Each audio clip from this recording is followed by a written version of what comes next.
I'm a reader and I'm a writer, and I really love being able to share with young minds what poetry is and what creative writing is and the power that it can give them.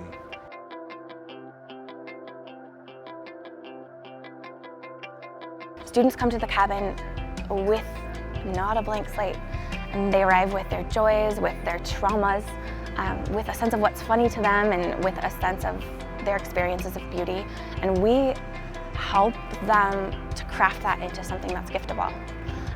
Poems and stories that can have a second life in the world. I think reading and writing is important because it can help kids expand their imagination.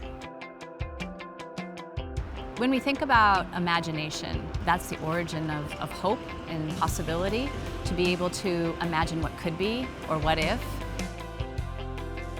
The cabin is the only place that I know of, certainly in Boise and maybe even throughout the state, that's really, really focused and really dedicated to the proposition that a literate and literary community is part of what makes a place great.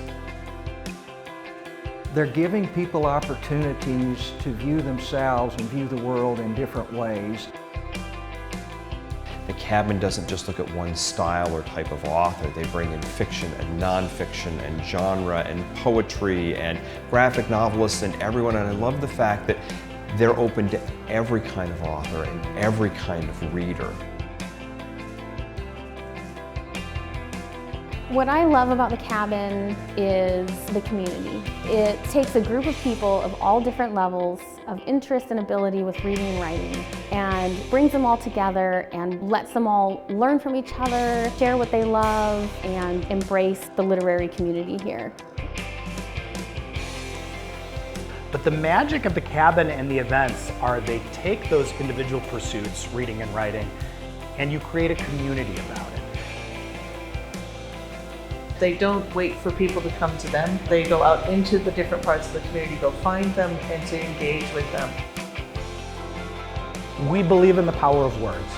That can be a 9-year-old for the first time finding their inner voice and expressing it through poetry, or it can be a Pulitzer Prize winning author coming to Boise and talking to an Egyptian crowd about a difficult subject that we should all have a dialogue on, but might be afraid to talk to one another. So if there are increasingly more published stories and poems coming out of this place, I think the cabin put them there, or at least seeded it.